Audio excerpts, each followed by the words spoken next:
Take one. Cool. So what we're doing right now is we're going to be reading a script that I've been writing for class, and also something that I eventually want to produce into a feature, either potentially animation, live action, or a TV show. We're going to do a live reading of the first 14 pages that I've written. It's either going to be absolute dog shit, or it's going to be fun. Either way, I'm excited to be reading what I've written. I'm really excited. This is a lot of fun and something that I've been wanting to do for a while. This will allow me for also potential critiques or any writing errors that I've potentially put that I've overlooked, whatever. Yeah, I'm excited for this. This is something I've been wanting to do for a while. And for the sake of my birthday, I can abuse the people that have decided to be here. Also, Parker, we've told you so many times we'd be down to do this. Okay. And every time that I go to write it or like print it off, you go do something else. So It was one time. Huh? It was one time. So let's establish. It's been like 4 times. Yeah, so who's playing what part? Yeah, let's do that. Let's establish who the characters are and who's playing those characters. So, we have a narrator, which is going to be Jake. Jacob. Would anyone like to play Rose? I can. This will include the roles of Are you gonna do Rose it? and I would Young. like to do it tomorrow. Yeah. Amy will be I would Rose. like to do it tomorrow, but You wanna be Rose so tomorrow? good. If you want to be Rose You tomorrow, told me I then could you be the Rose main tomorrow. character tomorrow. I wanted to. Then do it. Okay, then tomorrow you will be Rose. Is there any of the females that would like to be Rose? You're not Rose. Within the final script, I'm gonna cut your penis. Zach has, Good luck. We It's said barely we're there. gonna be ADHD. We said we're not gonna be ADHD. within the final script, Zach has voiceover parts throughout the entire feature. Oh. So what's Zach has speaking. Wait, is this the one where I get kneecapped? Yes. Yes. This is, We're good. but Is as this the one where I narrate? if you are playing Zach, Zach does not talking get about it? No, but like I You want do to not get kneecapped within the Do you first wanna 14 in the minutes of film. feature. Yes, Is this later. going to be the animated one? Yes. Later on. This is the one that Okay, I but in eventually the want to animated animate one- / live action. Okay, I'll get kneecapped in the action. Correct. Okay, cool. Okay.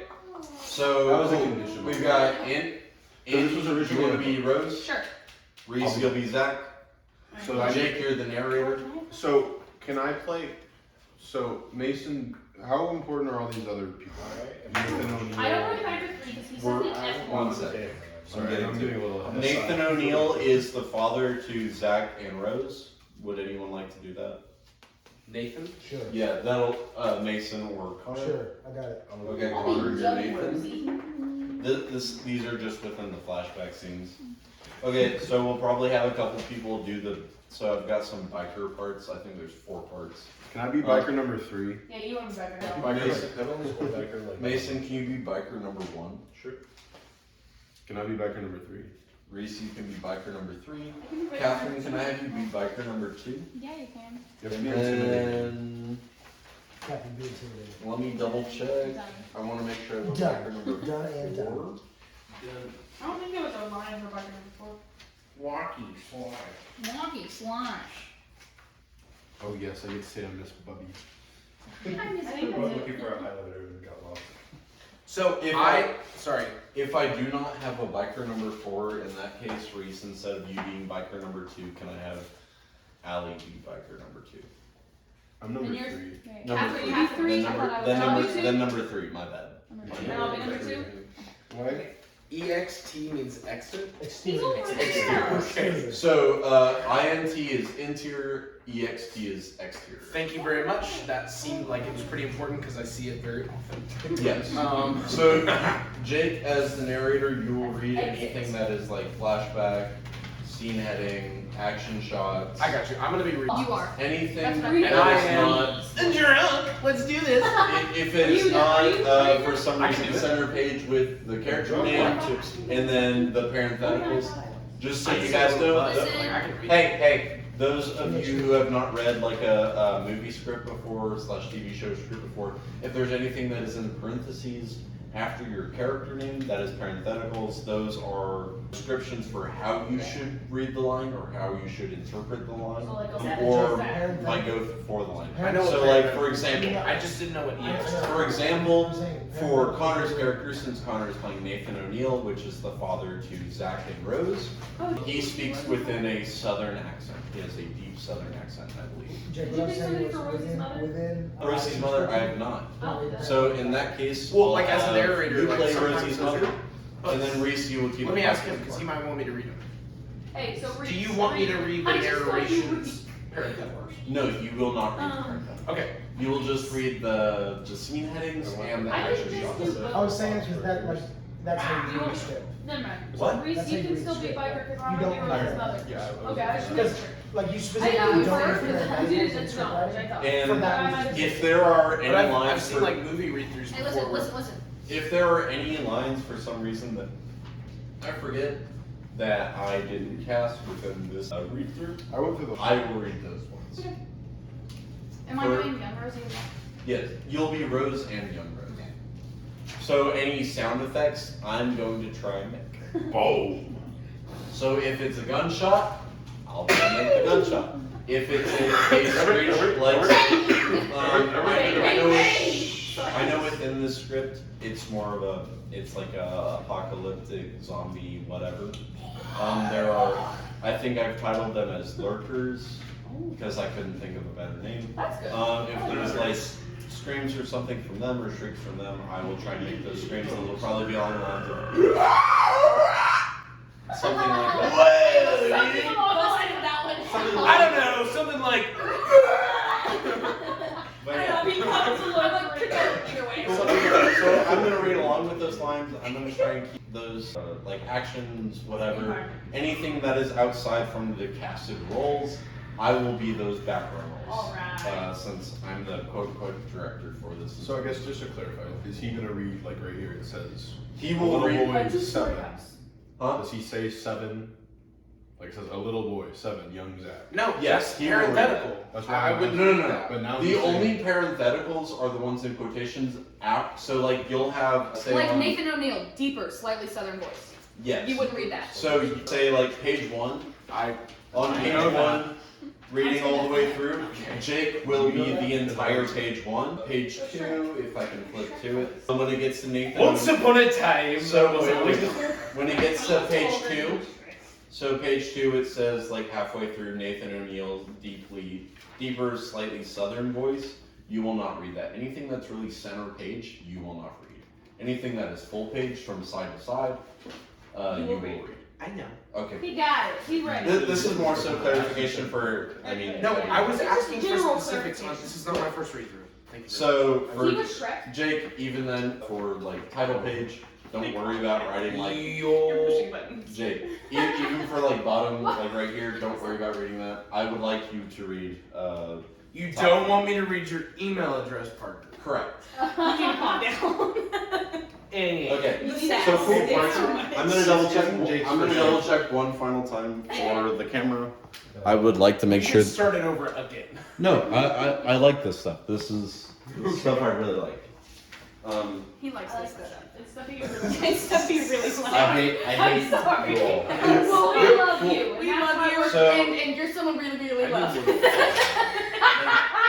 Thank you guys. I really appreciate it. I'm gonna go put a bullet in my I like you. You're the kind of person that You're exactly my type. Oh, heck, what? This is what I've titled so far as Haven.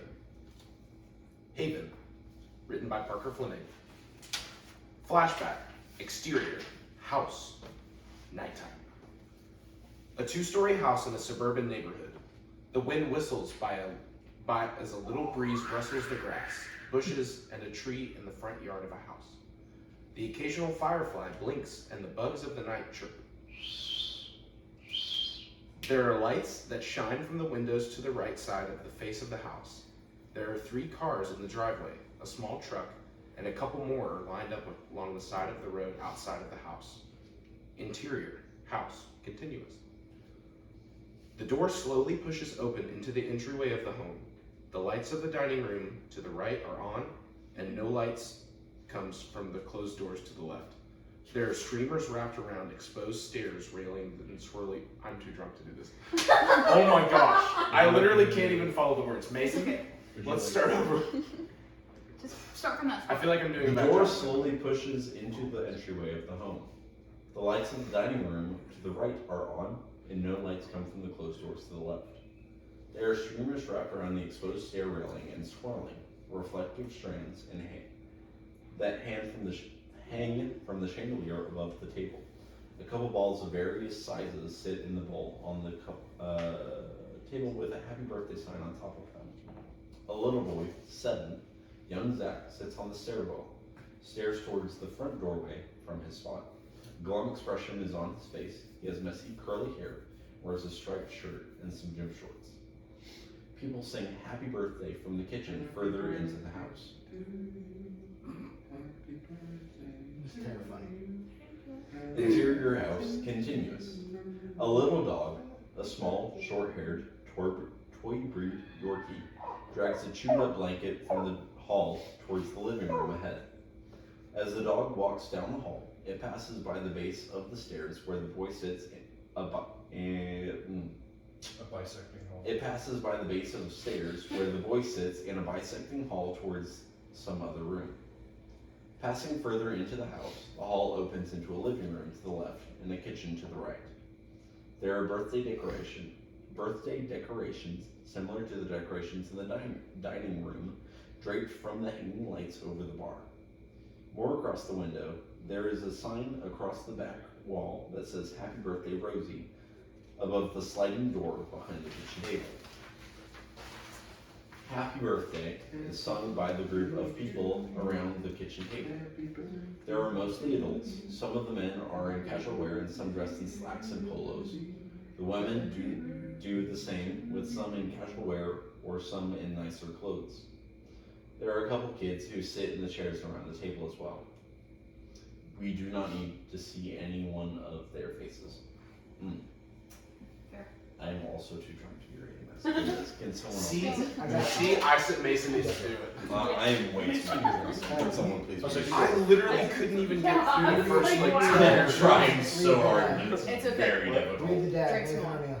Treat it. Agreed. I open this. I'm Alright, done so you with got it. this. Yeah. All right. Young Rose, Oh, you got 10, has a decorated birthday cake in front of her on the kitchen table. She wears a light-colored shirt with a Hello Kitty on the front. She sits in the center of all these adults. Rose has a big smile across her face. The glint of the candlelight twinkles in her eyes. 2 candles sit on top of the cake, creating the big number 10. They are lit on top, and wax has begun to drip down the side. Happy birthday comes to the end. Go ahead, Rosie. Go ahead, Rosie girl. Make a wish. There is a moment of hesitation from the little girl as she takes a second to herself, and then her eyes get really bright and she smiles again. I know what to wish for. Well, don't tell us or it won't come true. Go on, blow out the candles. Rosie smiles and takes in a big breath and blows the candles out. Everything fades to black as soon as the flames go out, except for the embers that remain. A small trail of smoke waves off from the candle, and the remaining embers fade, leaving us in darkness. End flash. Exterior, city street, day. A graphic, present day, or 8 years later. A montage. Tall buildings line the sides of the road. They are deserted, run down, cracked up, blown up city streets. Abandoned rusty cars with cracked windshield. Grass grows up through the cracks where the dirt is exposed. The sun beats up high in the sky with limited clouds. A boy, Zach, runs. His eyes are wide and full of fear and adrenaline. Zach breathes heavily. Back to the city. Zach sprints and weaves between obstacles in his way. Back to the view of the city. Thunderous footfalls of a bunch of heavy blue footsteps as they run. Back to the same view of the city. A bunch of older men, a gang, dressed in biker and rugged clothes, carrying guns or makeshift weapons of sorts, are sprinting and weaving through the city street. They all have angry looks in their faces. One of them, Biker 1, looks a bit angrier than the others. Get him! Wait, who's So Biker number 2? 3. Biker 2. I thought I was back with you. He's over there. The same shot of the abandoned city. End of montage. Exterior city street day. Zach, 15, runs frantically. He has long, ragged, and curly brown hair. He is covered in dirt and grime. He wears a stained white tank top that is tucked into a pair of slightly ripped dark gray cargo pants and a pair of black boots. I just inserted the word black. A navy blue backpack bounces against his back as he runs. His face is covered in fear.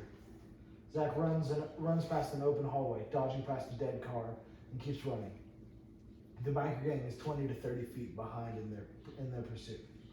Zach climbs up through debris from fallen buildings, cars, and uprooted pavement as the terrain becomes more cumbersome with the gang following behind. Zach comes up over some fallen structure and is about to jump over the side when he is grabbed and pulled back down. Biker 1 holds Zach by one of his legs, keeping him from jumping down. Biker 1 pulls Zach towards him and smiles sadistically. No more running, boy. Zach, get down! A look of confusion comes over Biker 1's face as he turns his focus past the boy and in the direction of the voice. Following the gang members' line of sight turns, the glint of a rifle scope can just barely be seen from a hole in the side of the building. The bullet dramatically exits the mouth of the barrel, speeds up, and then slows down as it collides with the center of Biker 1's forehead. A small trickle of blood flows from the wound. Interior building continues. Rosie, 18, lays prone on the ground with a rifle knocked in her shoulder. She wears a dark red and black striped flannel over a gray tank top. She wears ripped blue jeans and some busted up boots. She stares down the sights through an opening in the busted up wall. Rose slides another round in the chamber and lets loose another shot. Exterior, city street, continues. A gang member's head recoils as a bullet makes it home in his skull, sending him toppling down. Zach stands stunned as he looks down at the now dead body of Biker 1. He looks over the rest of the city at the rest of the gang, waves, and jumps over the side of the debris he was initially stopped from. The rest of the gang stands shocked for a second. The gang members begin to panic. A couple start to shoot up in the direction of the first two shots, and a few others jump after him. Get that fucking kid. Zach slides down the side of the fallen wall of debris. There's a slight second after where two others, Biker 4 and Biker 5, follow him down the side. Interior building continuous. Zach runs into a structure and he jumps and lands on the other side of a thin wire. Zach runs up some stairs.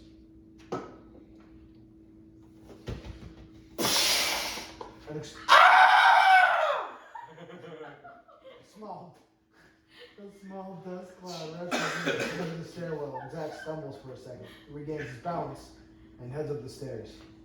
Zach exits out the stairwell and into a hallway and continues to run. The ceiling is caved in towards the left side of the building. Doors are blocked by debris on this side as well. Fallen shelves and a crushed printer block most of the hallway ahead. Zach makes his way up to this and pushes between these obstacles and the wall to get further in. Zach crawls into a room. There are some makeshift beds, a small burned out fire, and a teenage female. That's Last of Us. Yeah, that is The Last of Us Part 2. And a teenage female, Rose, crouched down behind a large piece of fallen debris, taking cover. The sound of gunfire can be heard in the street below. The bullets make various holes in the wall around Rose and Zach's room. Rose looks over towards Zach, slightly panicked, and then calms when she sees Zach. Oh, thank God you're all right. Did you get it? Zach, still crouched down, slips his backpack in front of him and pulls out a thing of canned food and gives it a small shake. He puts it back in his bag and gives a quick demonstration to show how heavy it is. Good, A small blast of rumble crumbles from the impact of a bullet. The building grunts and a piece of debris crumbled. Rose looked back through the doorway that Zach just came through, seeing more debris begin to fall and block the opening. Okay, we really need to leave. Zach slings his backpack over his shoulders, and they both begin to get up. There's a big wooden board that Rose and Zach slide off the top of an opening in the ground. Zach lowers himself down and drops into the opening. Rose takes a quick look back, ducks as there is another smash from a board. So she jumps down after Zach. Interior building continuous. Rose and Zach make their way through the building, going lower. They push through tight areas with familiar ease and make their way to the bottom floor. They go down a hallway leading towards an exit. Trash and debris litters the floor, and light filters in from the daylight outside, bringing light into the hallway. Rose points upwards towards something ahead. Jump! Similarly to Zach earlier, the two of them jump up and over a small thin wire. They get all the way to the exit. Rose stops and reaches down to grab a brick and throws it back into the hall. An explosion rings out that throws some debris, pushes out a cloud of smoke, and causes the ceiling to cave in. Zach and Rose stumble back. Rose raises her arm to shield her face and moves slightly in front of Zach in an attempt to shield him. Exterior building continues. Rose pushes Zach to guide him out. They make their way out onto the street, opposite side of the gang, and run. Exterior city street continues. Rose rushes in front of Zach and guides him by his hand. Both of them breathe heavily as they run. Rose takes a second to look back at the building behind them as it slowly falls in on itself. She then looks at Zach, gives a small smile, turns back, and they continue to run. The silhouettes of humanoid figures can be seen behind them coming out of the structure and running towards the commotion that Zach and Rose flee from. The sounds of yells, low and guttural, and shrieks come from the distance behind them. Screams of pain and terror follow shortly after. Oh God, no! They got Billy! Poor Billy. Fuck! Exterior forest night.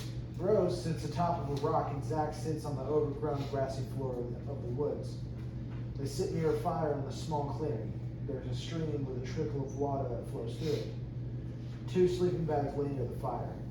Zach's backpack sits next to him and Rose has hers between her leg and the base of the rock. Her rifle is propped up against the rock. Their shadows are cast across the area by the fire, and everything has a slight orangish glow. Rose prods the fire with a stick. Zach holds a can in his hand with the lid popped open. Zach takes 3 of his fingers and scoops out some of the beans and eats it from the can before he passes it to Rose. Rose looks over and takes the can and gives it a slosh before she pours some of the contents into her mouth. Zach reaches over to his backpack and pulls out a notebook and pencil. Zach opens up the journal and starts writing. I still hate this. Rose scoops some more of the food into her mouth. I miss Mom and Dad. I miss Bubby. Rose tosses the can to the side and goes back and prods the fire. I don't want to miss Rose too. There's a crunch that comes from the surrounding woods. Rose and Zach jerk their heads over in the direction of the sound, and Rose grabs the barrel of the rifle. She slowly begins to stand up, pulls the rifle up, and holds it with her fingers poised over the trigger. Zach looks over towards his sister and then looks over where she is. Zach slowly closes his journal and starts putting it back in his bag. Rose pulls the gun up and takes aim. We keep cutting it so close, but we just barely escape every time. And beats. The dog stumbles out of the darkness and into the light of the clearing. The dog whimpers. Rose lowers the barrel of her rifle a bit and looks down at the dog. She takes a couple steps forwards. The dog looks up at her and whines. Parker's dog whines is great. As Rose takes another step forward, she looks over the dog, taking in its form in the light of the fire. Her eyes go wide. I don't want to keep running.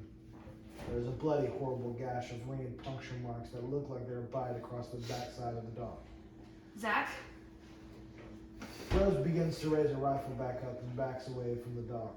I wish this was all a dream. Rose scans the dark woods. Zach, run! Zach quickly grabs his stuff and slings it over his shoulder. He turns and runs, but is stopped short as he bumps into a lurker. A tall, skinny figure with hollow eye sockets and dried blood under them. The lurker is shirtless, has on some torn up pants, and has dried fresher blood on its arm. Zach pushes back away and the lurker lunges at him. The lurker lets out a mottled screech. Rose turns quickly towards Rose turns quickly towards her brother. No! Rose's guns go off with a bang. I wouldn't be here without her. Exterior, or continuous. Rose stands next to Zach, who is falling down to the ground. Rose reaches her hand down to her brother to help him up. Zach stares at the now dead body of the lurker. The body lays away from Zach because the impact of the bullet pushed it to the right of Zach. A chunk of its head is now missing and blood oozes from the crater. Flesh or blood trails under its mouth. It lies unmoving. Come on, Zach. Let's get moving before more show up. Zach grabs Rose's hands and gets up. They gather their stuff and begin to move away from the camp. The dog whimpers. Rose and Zach turn back towards the wounded dog. The dog waddles in the direction of Rose and Zach. It shakes its head from side to side. Oh my God, Parker. Paws at the back of its head and still looks up at Rose and Zach and whines. I'm sorry. She raises her gun. The dog slumps to the floor. Zach jumps back slightly. Zach lingers on the dog. We need to go. Zach looks over at the body of the lurker and quickly gather up the rest of their stuff before leaving the campsite. Exterior, highway, night. Rose and Zach make their way out of the woods. They cut through the tree line and stop. The hill descends and it has a highway cutting through it. The road is littered with a couple cars and grass and plants push through the cracked road. Towards their right, there is another road that creates a bridge going over the highway. Rose pulls Zach close to her and they push toward the highway overhang. Rose takes the lead, lets go of Zach, and holds up her gun. Rose leads them slowly, checking around the cars and staying low. They make it to the overhang. Rose and Zach climb up the rocks that lead up to the landing under the overhang. Rose sweeps back and forth with her gun. She lowers the gun and helps Zach down. I'm going to be right back, okay? Get set up and watch for me. Zach nods his head. Rose reaches in Zach's bag and pulls out a Smith & Wesson .357 Magnum and places it in Zach's hand. Oh. Zach looks up at Rose. Rose cocks her head and gives a smirk. Just in case. Rose turns around and begins to make her way back down the incline. Zach unrolls his sleeping bag and pulls it as close as he can to the wall. He takes a seat down the top of it and leans his backpack against the wall. Zach unzips the bag, reaches inside and pulls his journal out. He puts the gun down next to him on the sleeping bag and pulls out a flashlight from another pocket in the backpack. Zach turns on the flashlight. It flickers for a second before it settles as a dim ray of light. He puts the end of the flashlight in his mouth to shine the light down on his notebook.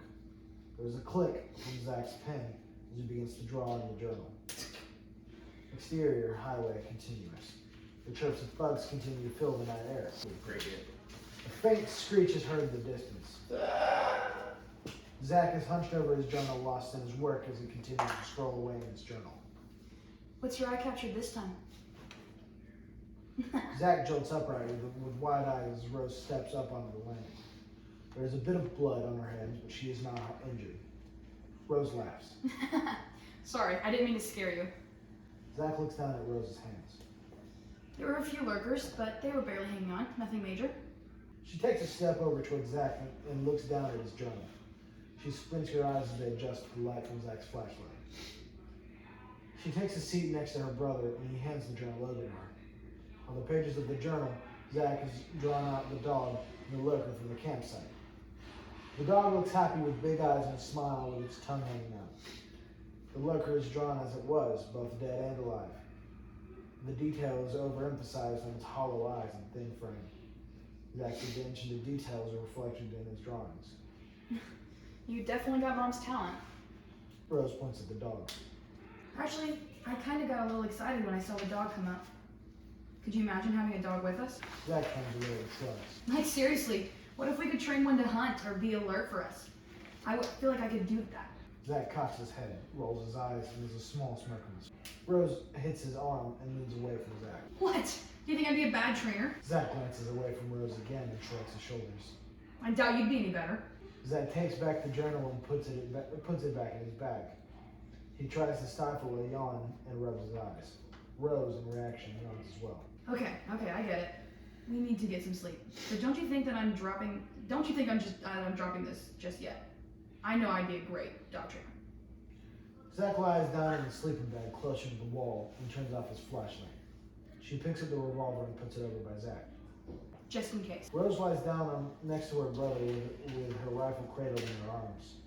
She faces out towards the highway and glares out into the distance for a moment before her eyes shut. Exterior, woods, day. Rose and Zach walk through the woods. Tall trees stand all around them. Green grass covers the floor.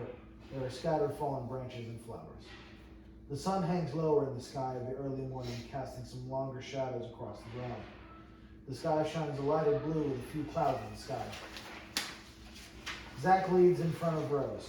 Rose has her rifle slung over her shoulder, and she gestures out to the forest around her. Zach has his hands wrapped around his backpack straps as they trudge forward. Sure, we would probably have a steadier living space, but a dog wouldn't make things so much easier. Bobby wasn't that bad of it to train. I mean, that was more Mom and Dad, but I remember them training him. I could do just what they did to train him. Zach turns back towards his sister and raises an eyebrow. What? I don't think it would be that hard. Roll credits. I apologize.